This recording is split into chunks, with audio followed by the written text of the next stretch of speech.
All right, you got 100 grand to invest. Property versus stocks. Let's do it.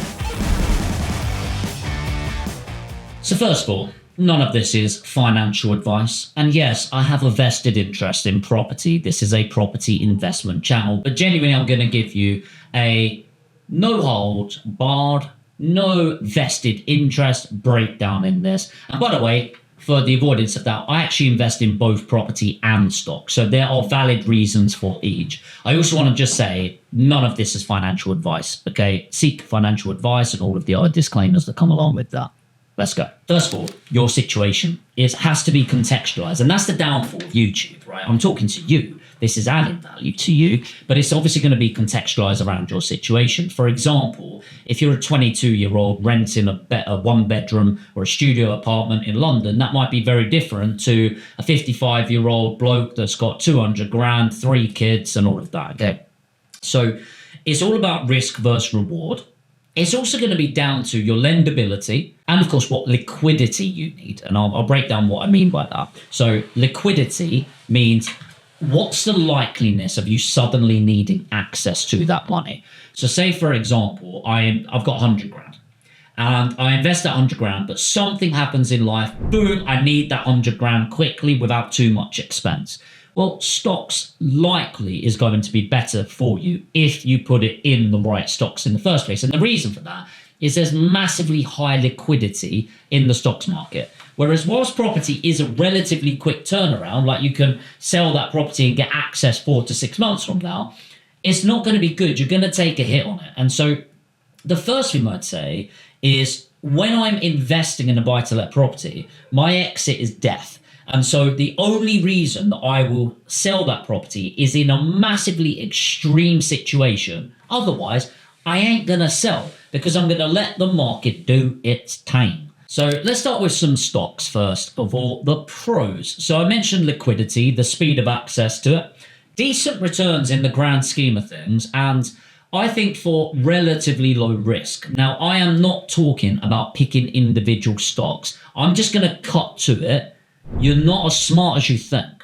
I can promise you that almost every single one of you, if you just put it in an index fund is like the FTSE or the S&P or the Dow Jones, stuff like that. And just so I'm clear, an index fund is, let's say, the FTSE 100. So the FTSE 100 is the top 100, the biggest 100 companies in the UK. So you're not investing into an individual stock. You're kind of just going, I want to put my money and I bet on the top 100. Now, it could be a new company becomes part of that 100. It's just in general, can you put a decent bet that the top 100 companies in the UK will go up in value? Yes, almost definitely over time. It's going to go up 6 to 8%. Let's call it 7% just to be on average. So reasonable returns for relatively low risk in the grand scheme of things if you put in a long-term position on that. You've also got dividend income, which I quite like. I like stocks that are going to give, or stocks and shares are the same thing, by the way. People say stocks and shares as if they're different things. They're not. I like dividends, which is basically the company pays out a portion of its profits. I think if a company cannot pay out profits, it makes me a little bit nervous, if I'm completely honest. And easy access. What I mean by that is you got a phone, great. You could download Hargreaves Lansdown, which is what I personally use. I don't have any affiliation with them. I just find them great service. And you can go on and buy shares right now for as little as, say, £10 if you really want to. But let's get real with this. So there are downsides. There's volatility. Often you can think that you know what you're doing and you're really not. So I would say 99% of you that are watching, just get an index fund if you're going to go into it. The other downside is lack of leverage. I think this is one of the key benefits of property, and I'll go through that. But in general, it's non-tangible.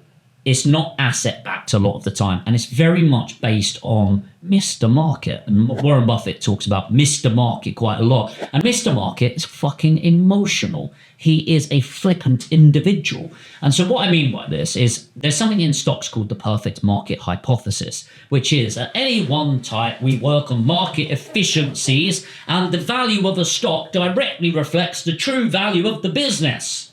Yeah. That makes sense, doesn't it? No, it doesn't. How can Elon Musk make a tweet and the value of a business suddenly collapses 20%? How is it that the same man could tweet about Dogecoin and the value goes up crazy amounts? Because market prices are often based on opinion. And the problem with things being based on opinion is opinion changes like that.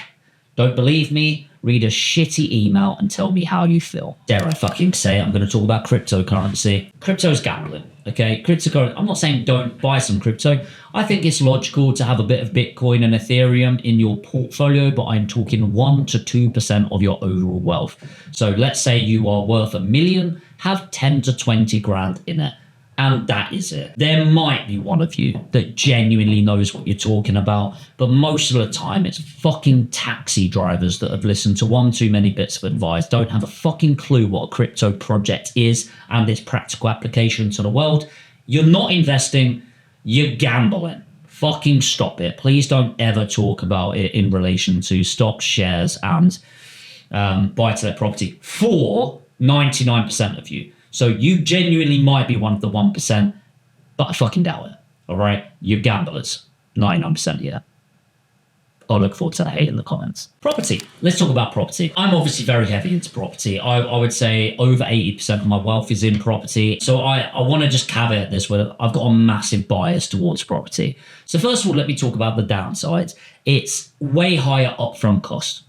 Okay, so that's first of all. The barrier to entry is quite high. That's also one of the pros, by the way, but as a con, it is a downside. It's high barriers to entry in this. You've got the deposit, the stamp duty, the refurbishment, fees of the solicitors, the brokers. The next thing is there's a lot of moving parts in this. Like I say, you've got to get the deal agreed. You've got to view a load of properties, price up the refurbishment. Hopefully, the fucking builders turn up when they say they're going to do. They're actually going to finish on time, on budget, and on quality, which is near unheard of. You've got solicitors where you really rely on speed and fucking communication, and it is the people that are not well known for speed and communication. You need a broker actually knowing and feeding back the information you need to get the right surveyor out, and then you've got to rely on the surveyor actually valuing up the fucker, which often they don't in today's world. And then of course you need to get a good tenant in and hope they bloody pay you.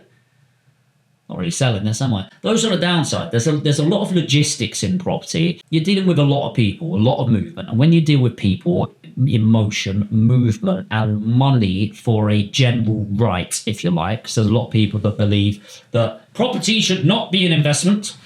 Slightly a delusional statement, but there's a lot of emotion and movement involved. And so unless you have a lot of time and expertise in there, it could take up a lot more time. And so in general, if you've got 100 grand and you want an okay return with it being as passive as possible, and you're not that bothered about scaling and making the most money from a place of simplicity, stocks might be better for you. Dare I say it? Genuinely, stocks might be better for you.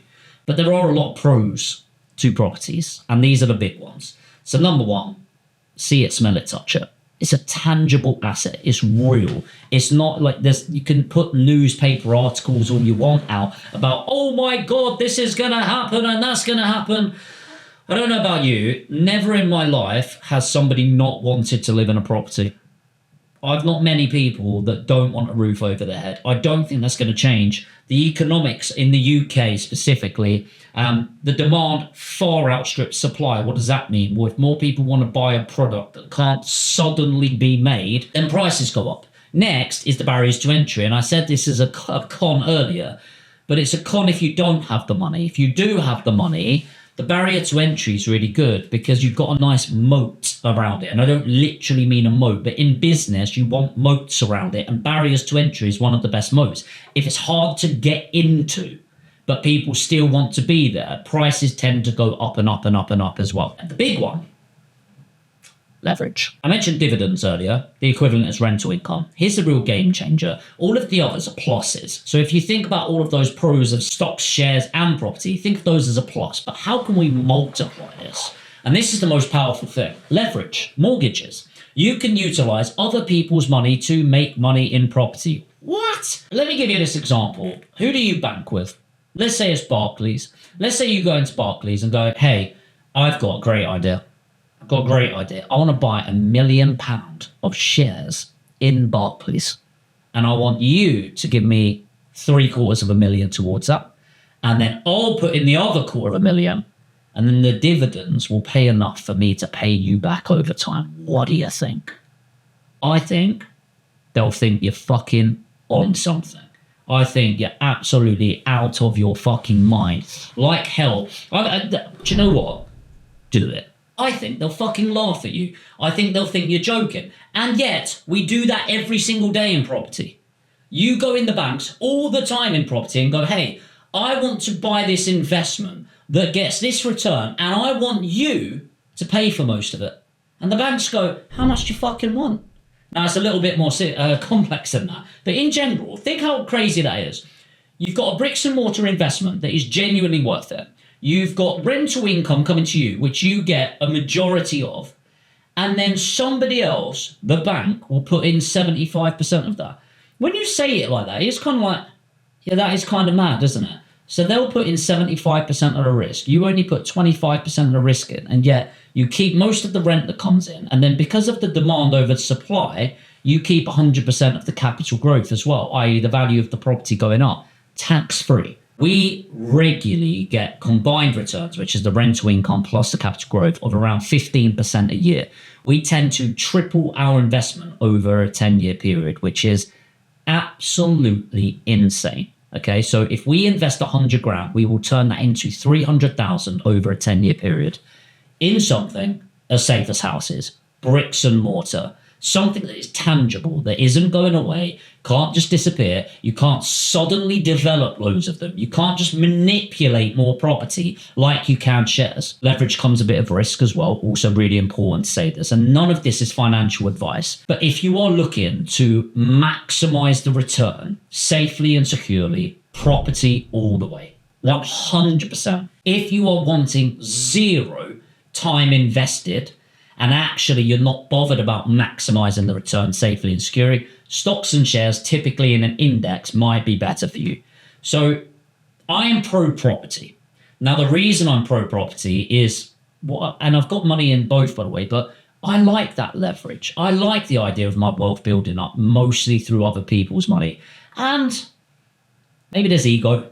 If I'm honest, I like the fact that I can walk around and be like, I own that, I own that, I own that, and I own that. And I know that's a bit of fucking small dick energy. I get it. I think one thing that I've solved in property is that hands-free bit. So my property business, Aspire Property Group, we scale portfolios, and I'm one of its major investors. I know that's weird, but me as an individual, I am one of the most consistent investors at Aspire Property Group. And what we do is we do all of that hands-free. So we find the property, we do the legals, we get the finance, we do the refurb, we manage the tenant. And so it's a completely, or as close as it possibly can be, hands-free experience. By the way, if you've got 100 grand and you want to have a chat about what that would look like, because we charge you a fee, is the gist of it. We charge you an upfront fee and we take care of everything. If you want to have a chat, you've got 100 grand, put APG in the comments. I'll send you a link and we can have a free one-to-one strategy session. And if it's all right for you, great. And if it's not, great. But you might have that chat and go, property is definitely for me and I want to do it on my own.